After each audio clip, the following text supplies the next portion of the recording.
Chapter 186, Compensation or Humiliation. Noon, cafeteria. Lu Jing brought her lunchbox and joined Fang Hao at the same table. Fang Hao spoke, "Director, the new head of the gynecology department has been confirmed. It's a female PhD from the Chinese Medicine University, Luo Xuejuan. The leadership positions in the hospital are mostly occupied by their faction from the Chinese Medicine University. Our Jiangdong University will temporarily step back." Lu Jing nodded and said, "Yes, old Zhang hinted at the same to me. The competition for the head position in the gynecology department was fierce due to Li Xiaoxi's departure, and now that she's gone, someone naturally took advantage. But the crucial competition for the top-level positions in the hospital is still ongoing. Everyone has a chance." Fang Hao lowered his voice and asked, "Can you give me some inside information? Are you confident?" "About 70%. The worst-case scenario is staying in the outpatient department. What about you? Do you want that position?" Lu Jing asked, and Fang Hao replied, "Of course. Now it's an open competition, and everyone has a chance. My first choice is to be your deputy. Secondly, I want to go to the surgical department, and thirdly, the emergency department. A man like me doesn't fit in the gynecology department."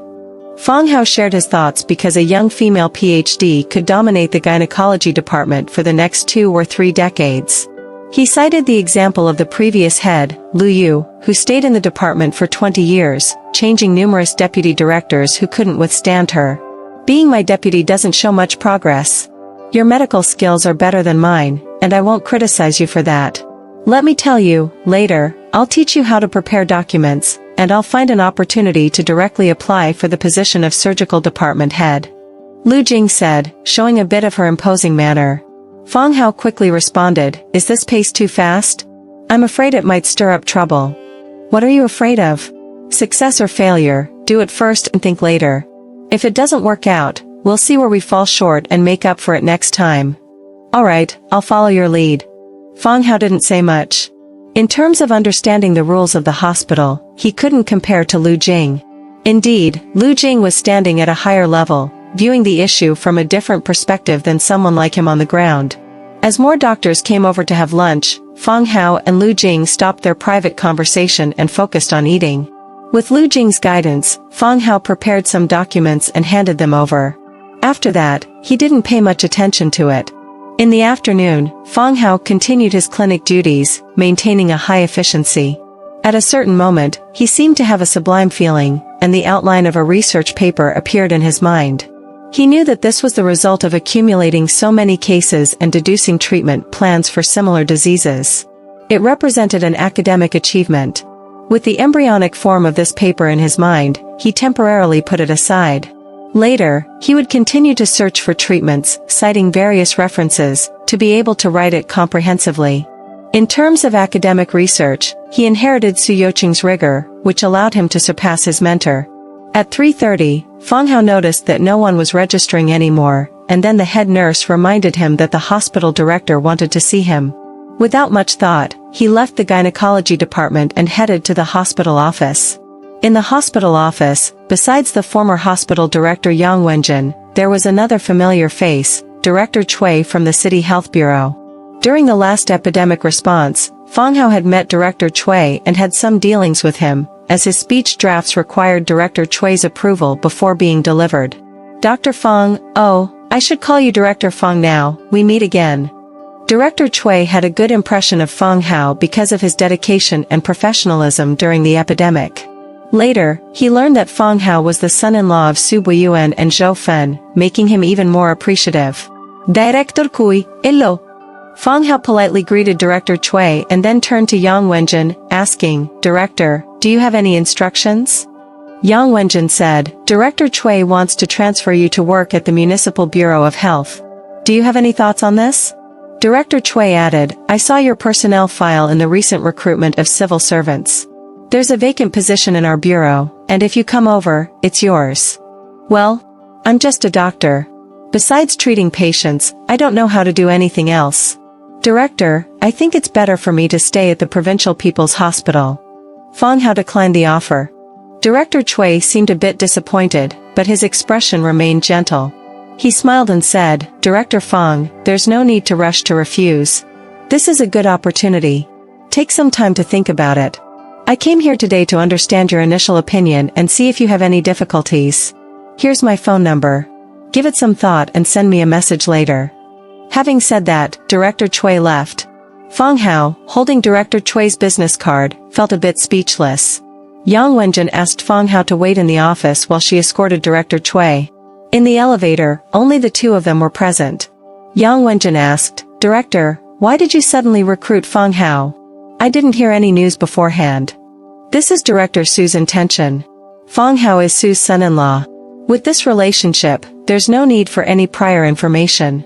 You talk to Fang Hao and hope he doesn't disappoint Director Su's good intentions. Director Su. Yang Wenjin suddenly realized that the woman from the Su family had recently gained prominence in the Municipal Health Bureau. Previously, she hadn't made much progress at the city level, but now she had skyrocketed to the position of deputy director. The woman was just in her early 30s and had already become a deputy division chief or even division chief, indicating a promising future. She said, "I'll do my best to persuade Fang Hao to go to the health bureau. However, you should know he's an outstanding doctor. If he insists on not going, I can't force him." Yes, if Fang Hao goes to the Municipal Health Bureau, the Provincial People's Hospital will lose a good doctor. Try to talk to Fang Hao. Director Cui didn't say much more. After seeing Director Cui off, Yang Wenjin returned to her office and said to Fang Hao, "Weren't you planning to get a divorce? Why would the Su family want to cultivate you? It seems like you're using the divorce as a stepping stone." Fang Hao was also puzzled. Yesterday, his mother-in-law Zhou Fan mentioned transferring him to another hospital, including the Municipal Health Bureau. He did request a divorce, and logically, both the Zhou family and the Su family should readily agree. After all, Su Ro was so beautiful that she could easily form an alliance with another family, provided they didn't know about her relationship with Zhang Lingtian. In reality, disregarding the age difference, Zhang Lingtian's status was suitable for such a strong union. Fang Hao, now calm and composed, could hear the sarcasm in Yang Wenjin's words. He calmly responded, "Director, in your high position, don't you understand the intentions of your rivals? Precisely because of the divorce, they offer these sweet rewards. Can you accept them?" Yang Wenjin's gaze hardened, and she said, "Maybe it's compensation for you." "Compensation? It's better not to humiliate or suppress. I don't want to go to the health bureau. I just want to be a doctor." "Oh, Director, how about compensating me? In the 4 years, you haven't used me much. Now that you're about to retire, give me a chance, let me go to the surgical department. Get out." Chapter 187, Do you insist on an explanation? "Oh, the Municipal Health Bureau wanted to transfer you? And you refused?" Hearing Fang Hao's words, Liu also felt a bit surprised. "Shouldn't I have refused? I don't have any connections. If I go there, I'll be a section-level cadre until retirement. My expertise now lies in medical skills." Fang Hao took a sip of water and continued, "I'm getting a divorce from Su Ro, and then I would have to owe favors to the Su family. Wouldn't that make me uncomfortable?" "That makes sense. Fang Hao, is it possible that Luo Xuezhuan wants to transfer you before she arrives? I haven't thought about that aspect, but my position is temporary. I don't know how the hospital will arrange it next. She shouldn't be thinking about me. Well, let's not worry about these things. When will Luo Xuezhuan's patients be transferred? I'll go take a look later." Fang Hao was actually interested in Luo Xuezhuan's patients. He wanted to see what this female doctor with a PhD was capable of. "They haven't been transferred yet. I'll let you know when they come. You can take a look, but don't overstep your bounds, so as not to cause unnecessary trouble." Lu Yu reminded him. "I know. There's nothing to do now. I'll head back." Seeing that it was almost time, and there was nothing urgent, Fang Hao decided to leave work early. He went to the kindergarten to pick up his children and found that Fang Jiejie's clothes were very dirty. After inquiring with the teacher, he learned that Jiejie had fallen. He held his daughter and asked, "Why did you fall again?" Jiejie replied, "Someone bumps into me every day." "Dad, it's not me." Tian denied it, but under Fang Hao's sharp gaze, he completely exposed the fact that he was lying. Fang Hao was a bit dissatisfied and asked, "You're so young and already lying. Who taught you?" "Mom taught me." Tian wanted to say that Dad taught him, but he was afraid of being scolded by Dad, so he said it was Mom because Mom wasn't around. "Your mom is not a good person. Don't learn from her. Fang Hao said directly, thinking of Su Rou. At this moment, looking at his daughter in his arms, the sweetness disappeared. Back home, Fang Hao found that Zhou hadn't left yet. She was still inside reading books and even used his printer to print many mathematical papers. Fang Hao said, "Mom, your health isn't good, and you're working so hard. Don't you find life too long? How can you talk like this, so impolite?" Zhou research progress wasn't going smoothly. As she got older, her thinking became sluggish. Hearing Fang Hao scare her again, she was a bit unhappy, but she just gave Fang Hao a disdainful look without delving further. She said, "Don't cook for me. I'll be going out for a while later." "Do you need me to drive you?" "No need. There's a special car coming to pick me up. You don't need to cook either. Come and take a look at this paper." "Encountered a problem? If I can't solve it, which made a professor like you give up, it won't work for me either." "Oh, Yang Wenjin just talked to me, and Director Cui from the Health Bureau. They want me to go to the Health Bureau, but I refused." "Mom, don't use your connections for my sake in the future. It's a waste of resources." Fang Hao still didn't listen to Zhou. He entered the kitchen, washed rice, and started cooking. He also picked vegetables and prepared dinner for the children. Half an hour later, dinner was ready. Zhou, after eating a bit and satisfying her hunger, was picked up by someone. She didn't return to this side for the night. Later in the evening, Rueli came over and invited Fang Hao to take the children out to play. During this period, Fang Hao had been distant due to the awkwardness with Su Rou, not spending much time at home or with the children. He agreed to the invitation, and when they arrived, he noticed Dong Yunzhou wasn't there. Upon inquiry, he learned that Dong Yunzhou had gone to the countryside again. Without much thought, Fang Hao had the children get into the Mercedes, and he took Rueli and them to a certain amusement park in the city. Once inside, the children, like untamed wild horses, unleashed their energy, playing wildly. Rueli bought 2 drinks, handed one to Fang Hao, and sat outside, watching the children while chatting casually. She casually brought up a topic, saying, "Fang Hao, I really envy you. Your twins are so cute and beautiful, inheriting both your and Xiao Rou's looks." Fang Hao agreed. Xiao Hu is also growing well. If he didn't go with Lao Dong, he would have grown up to be a handsome young man like you.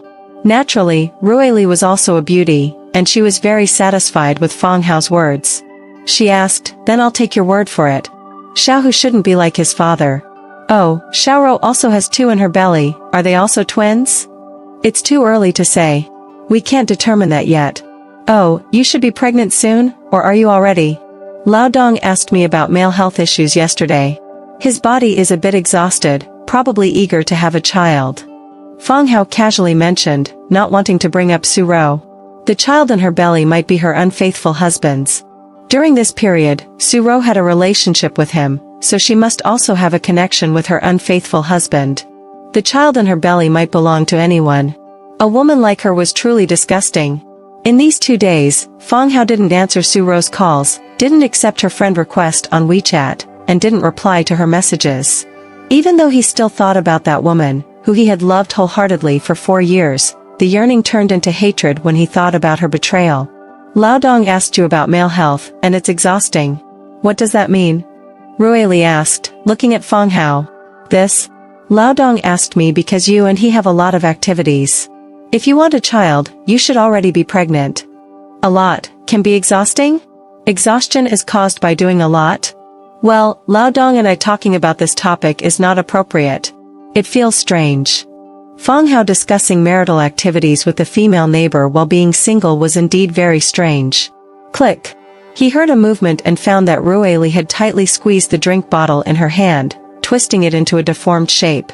The liquid inside spilled out, dripping onto Rueli's shoe. He quickly said, "Li Jia, what's wrong with you?" Rueli came to her senses, relaxed her grip, and then took out tissues to wipe her shoe. She didn't say anything, silently walking away. On the way, Rueli remained silent, taking the children back to her house without bidding farewell to Fang Hao. Fang Hao felt a bit puzzled.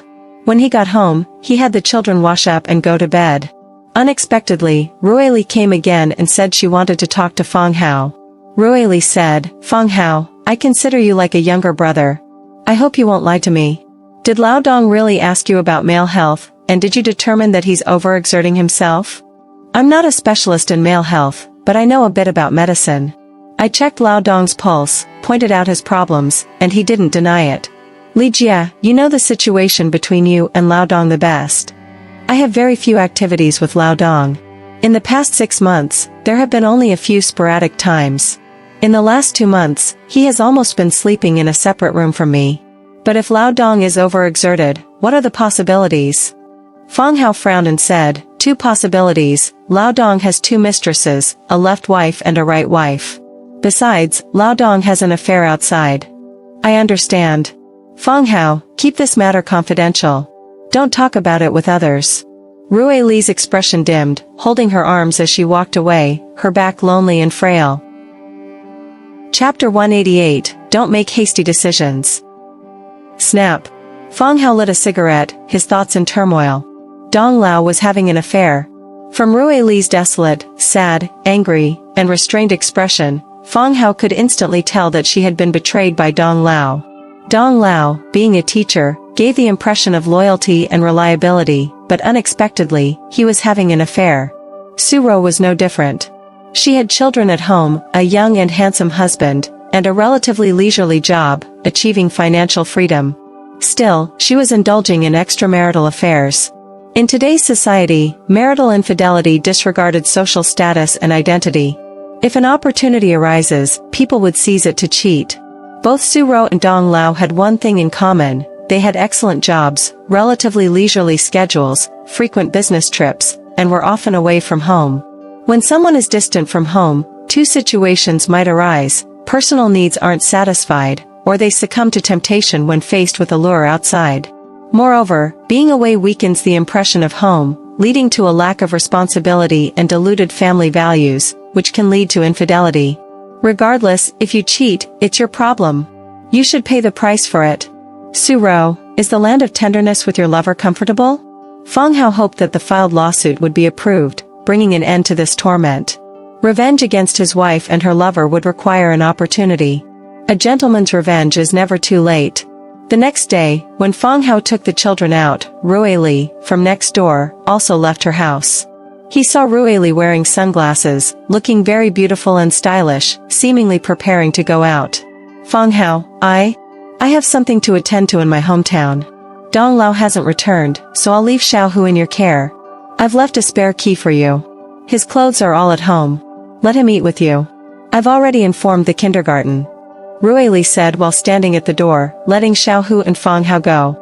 As the children headed towards the elevator, Fang Hao turned to Rue Li and asked, Li Jia, are you planning to investigate Dong Lao? Fang Hao, you're too smart. Rue Li was speechless, and Fang Hao continued, I thought about it last night. Dong Lao probably has another woman outside. I want to find that woman and see where I went wrong. If it's true, what will you do? Will you get a divorce? I don't know. I really don't know. My mind is a mess right now. I have no idea how to think. Then don't rush to make a decision. Unless it's irreparable, don't easily come to a conclusion. Stay calm. Fang Hao took a few steps, then turned back to Rue Li, saying, our situations are similar. Xiaoro also has someone else. She can't turn back, so I'm getting a divorce. If you find out Dong Lao can still come back, don't make that decision lightly. Fang Hao, you... Rue Li was stunned. Fang Hao's words were like a bolt from the blue. She couldn't imagine that Suro would cheat. I'm telling you not to console me, but because society is like this. Reality can be harsh. I hope you don't act impulsively. Fang Hao said no more, taking the children with him. He arrived at the hospital and found Lu Yu already there. Lu Yu had already changed into a white coat and said, I've scheduled 30 appointments for you this morning. After seeing them, come to the inpatient ward. Luo Shuechuan's patients will be transferred gradually in the morning. However, she didn't provide the medical records in advance, so follow the attending physician's opinion when the patients arrive. Understood. Fang Hao was a bit surprised, thinking that what was meant to happen would happen eventually. Suddenly, his phone rang, and he glanced at it, finding it was from Professor Zhu Shi. He signaled to Lu Yu, then answered, Professor Zhu, it's early for you to call. Please go ahead if you have something. Professor Zhu Shi said, Fang Hao, your test paper is excellent, another full score. 2 consecutive full scores, I am quite optimistic. I am thinking of having you switch to full-time. What do you think? Thank you for the kind offer, Professor Zhu. However, I need to support my family now and can't afford to leave my current job. I'm also quite busy here and can't be away. Fang Hao didn't expect Professor Zhu Shi to suggest him switching to full-time. Currently, he was an on-the-job student. In the first year, he studied theoretical knowledge, followed by 1 or 2 years working on his thesis, and then receiving the graduation certificate. On-the-job PhD students don't get an academic degree. Full-time students, on the other hand, receive both a graduation certificate and a degree. Your capability is impressive, Fang Hao. If you choose to go full-time, getting both the certificate and degree is certain. Moreover, it suits you to carry out postdoctoral research here. I can even recommend you to foreign research institutions. You can rest assured, there will be financial aid for your studies. Thanks for your kind offer, Professor Zhu. However, I'm already married with 2 children, and my wife is pregnant. I can't afford to be a full-time PhD student. Don't rush to make a decision. Think about it again.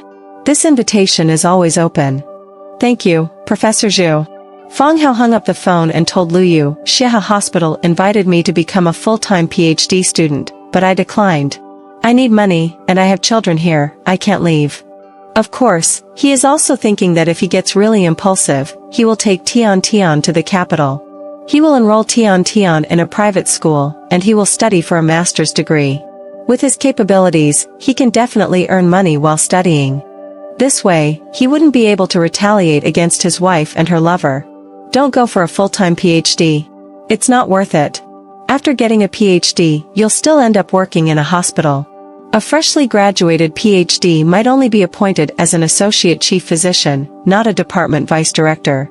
Your starting point at Jiangdong Provincial People's Hospital is excellent, and your medical skills don't need a PhD to prove. So, staying here is better. I know how to choose. I'll get busy now. Fang Hao calmed his emotions, then went to prepare for ward rounds. After spending an hour, he finished checking the rooms and proceeded to conduct consultations. For over 30 patients, all were common gynecological cases, presenting no difficulty for Fang Hao. Leaving the consultation room, he went to the inpatient ward with the latest admission records, examining each patient one by one to understand their conditions, even reviewing their medical histories. His meticulous approach displeased a certain doctor. The doctor was a middle-aged woman who stopped Fang Hao in the corridor, asking him to enter her office. She had other medical staff leave, then directly told Fang Hao, "You should know that Director Luo will take office next week. These patients are Director Luo's, and you shouldn't touch them."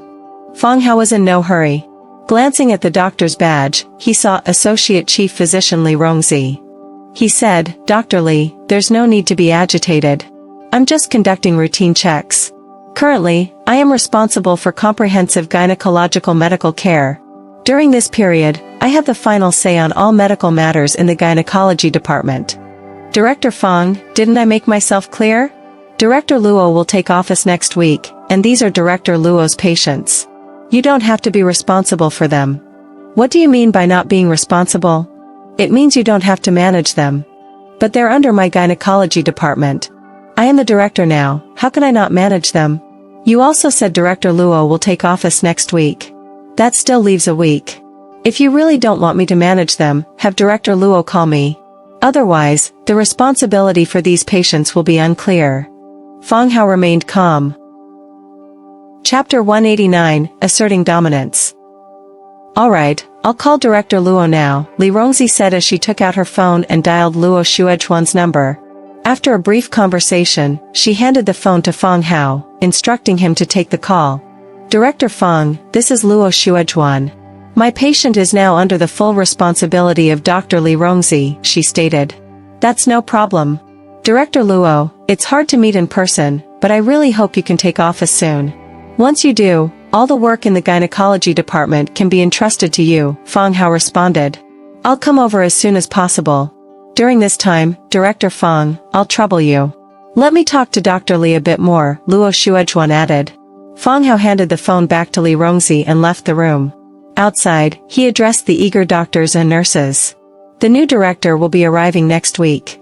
From then on, she will be in charge of everything. Focus on your current tasks and make a good impression to welcome the new director. Director Fang, what about you? Where are you going? One of the doctors asked, impressed by Fang Hao's handsome appearance and remarkable medical skills. I may continue to stay here or move to another department, depending on the hospital's arrangement. I'm like a brick, go wherever needed. Let's all focus on our work, Fang Hao replied, self-deprecatingly. Back in the office, he informed Luo Xuejuan just asserted her dominance. Her patients are off limits to me, and I'm not needed for their care. I told you her patients wouldn't be within your reach. Now, focus on more important matters. There was a call from abroad just now, asking you to respond to a phone call or email, Liu said, handing him a note with the international contact details. Fang Hao glanced at it and remarked, "It's about a paper I submitted last night. The editor contacted me."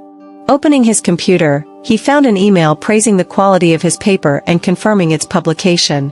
They also expressed interest in purchasing the copyright. Fang Hao replied, granting permission for use but rejecting the sale. The person on the other end inquired about translation rights, and Fang Hao readily provided them for free. "Your foreign language skills are impressive," Liu commented, observing Fang Hao's effortless communication in English. "It's a skill acquired out of necessity," Fang Hao replied. Suddenly, something crossed his mind, and he paused, lost in thought. Noticing Fang Hao's distraction, Liu asked, "What happened just now?" "I think I understand the purpose of our new director's patients. She's researching the menopausal period in middle-aged women, focusing on recording the secretion levels of a certain hormone. Her medication suppresses this secretion, and she observes the corresponding effects on patients. It's a study on menopause. She might be aiming to develop a new drug." Looking at Liu, Fang Hao continued, "Luo Xuejuan is Li Xiaoxi's junior, and Li Xiaoxi's husband is a businessman, likely owning a pharmaceutical company." Liu paused, then smiled. "Fang Hao, your mind works wonders. Luo Xuejuan tried to keep it under wraps, but you saw through her intentions with just a glimpse of her patients. It seems her competence is only so-so." She was growing fond of Fang Hao, appreciating his sharp intellect. Indeed, he possessed great talent in the field of medicine. Thinking about Yang Wenjin's reluctance to grant Fang Hao prescription rights for 4 years and Su Yuqing exploiting Fang Hao's skills without acknowledgement, Liu couldn't help but feel disdain for these individuals who failed to recognize Fang Hao's talents. Ding ding. The phone rang, catching Liu's glance.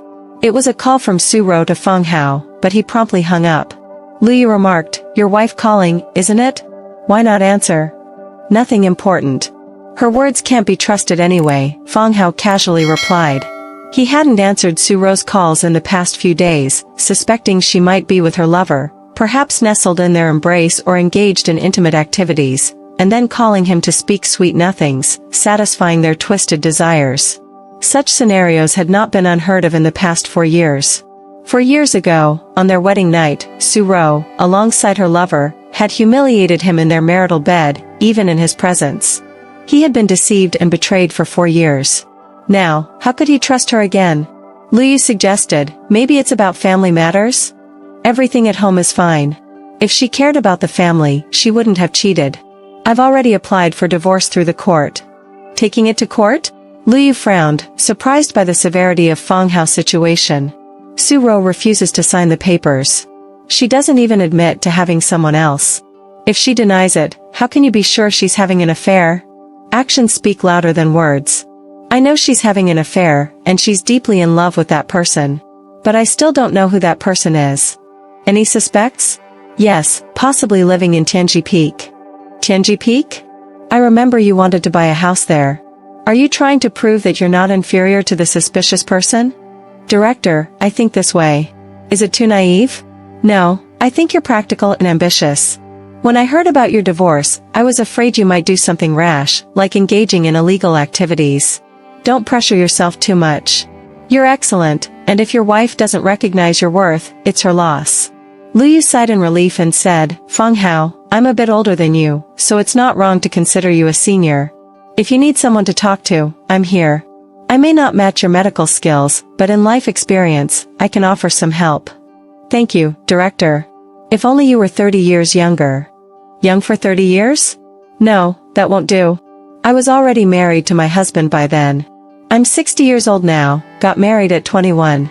So, you'd need to be at least 40 years younger to have a chance." Liu's face turned a bit warm. She hadn't expected to flirt with a young man, but she couldn't deny that Fang Hao, with his handsome looks, intelligence, and medical talent, could charm younger women. If she were an 18-year-old girl, she might have liked Fang Hao. She laughed, wiping away tears at the corner of her eyes, and said, "You're quite the talker." "I'm laughing so hard, tears are coming out." Chapter 190, A Betrayal for the Wife. In front of a tall building's French window, Suro stood with her arms crossed, tightly gripping her phone in her right hand. Her gaze remained fixed on the scene outside, distant skyscrapers, bustling traffic on the streets, and people below appearing as tiny as ants. Her heart was in chaos. Fang Hao had already deleted her as a WeChat friend, consistently refusing to add her back. She couldn't communicate with Fang Hao through WeChat or video calls anymore. Moreover, Fang Hao was not answering her calls, each attempt resulted in immediate rejection. This was the first time she encountered such a situation. Realizing that she might lose Fang Hao, she felt a dull ache in her heart, a profound reluctance. Over the past 4 years, Fang Hao's humility and dedication to the family had been silently nurturing. Now that Fang Hao was leaving, she realized how important he was to her. 4 years ago, he was a handsome shield, treating her well, a very competent lapdog. She enjoyed all his efforts. But now that Fang Hao had stopped being submissive, she found it difficult to adjust. She was currently pregnant with Fang Hao's child, precisely when she needed her husband the most. His indifference made her angry and hurt. Despite the heartbreak, she also felt fear. The exposure of her affair with another man would put her in a very passive position. Would she have the courage to face society's judgment if such intimate details were laid bare? She didn't know, she genuinely didn't know.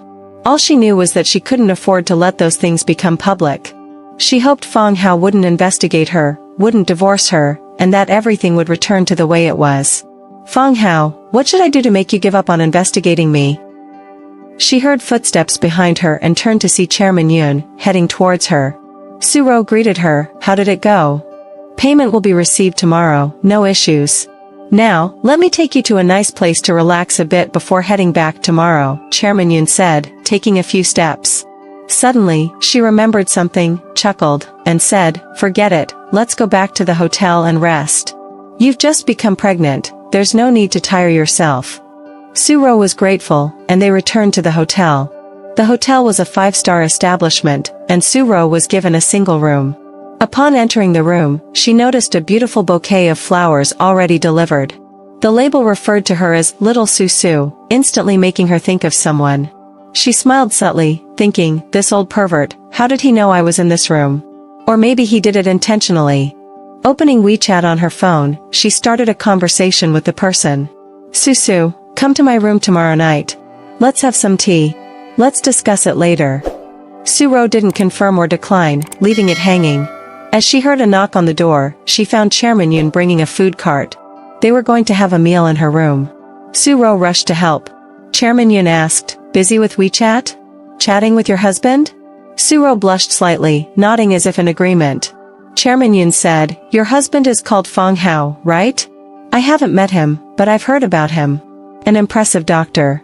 I've been feeling a bit tired lately. I'll have him give me acupuncture when we're back." "Oh, how did you hear about my husband?" Suro became interested. She had always thought of Fang Hao as an ordinary rural guy, kept in the hospital only because of her connection, and just a regular small doctor. Their worlds didn't seem to overlap. Now, her boss seemed to be inquiring about her husband's affairs, surprising her. Sigh. "Heard about it at a gathering some days ago. I didn't believe it at first." "Oh, your husband does acupuncture?" "He does." "Then, after we return, arrange for your husband to meet me. We can have a chat. He recently transferred to another department and is quite busy, but I'll ask him to make time." "In gynecology, right? I've heard about that. Xiaoro, you seem to be in good shape. Your husband must take good care of you. Oh, by the way, both your pregnancies were twins, any secret? Birth control pills, perhaps?" "No, it's just a coincidence." "Hee, don't be modest. I'll ask your husband when we get back. A bookish guy like him could charm you, showing that he's exceptional. When we return, you must arrange for him to meet me. I want to have a good chat with him." Chairman Yun was quite interested. Suro felt a bit lost, even a bit anxious. After finishing the meal, she tried calling Rueli to indirectly inquire about Fang Hao's situation, but Rui Li's phone was turned off. She then called her mother, Zhou Fen, who instead blamed her and lectured her on various shortcomings. Finally, her mother told her to come back immediately if she wanted to know what was happening at home, almost making her hang up in frustration.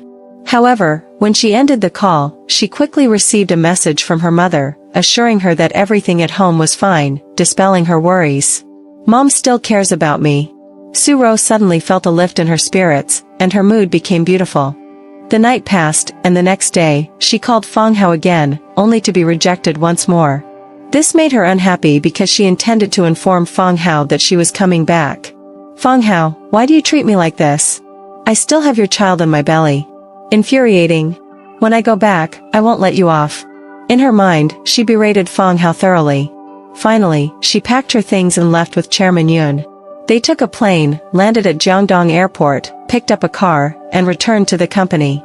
Susan, there's a package for you, it's already delivered to your office. When Su Ro heard about the package, she suddenly had a bad feeling. Last time, Fang Hao unexpectedly came to the company, receiving a package with a small piece of clothing, which led him to discover information about Tianji Feng, putting her in a passive situation. Returning to her office, she found several packages, including one from her lover. She felt a headache coming on, that old pervert still enjoyed playing games. Of course, what made her upset and infuriated was a subpoena from the court. Fang Hao had actually filed for divorce, and it was legitimate. Fang Hao, how dare you do this while I'm away on a business trip? When I return, I won't let you off. Su Ro felt her heart shatter at Fang Hao's sudden betrayal. She called Fang Hao, but he continued to reject her calls. Fang Hao, I won't forgive you. Just wait. Su Ro calmed down and began to strategize. She opened her phone contacts, found a number labeled Cheng Xiao, and dialed it. Cheng Jia, why did your court accept my husband's request? Oh, what request? I've received a subpoena. My husband, Fang Hao, filed for divorce with your court. Divorce? Oh, has the backyard caught fire? Yes, the backyard is on fire. Don't you want to see me embarrassed? Found it. Your husband says the feelings are not there, claims you have an affair, and filed for divorce on these grounds. Oh, and he wants a clean break. Su Ro, are you playing with fire for real? How is that possible? I'm still carrying my husband's child in my belly. I love him dearly, and I won't divorce him. Do you need our court to mediate? No, can't you withdraw it? Withdraw it. True, I'll withdraw it. Give you both a 6-month cooling-off period. Su Ro hung up the phone, feeling relieved because, with the court withdrawing Fang Hao's divorce request, he would have to wait at least 6 months before filing again. 6 months would be enough to win back her husband.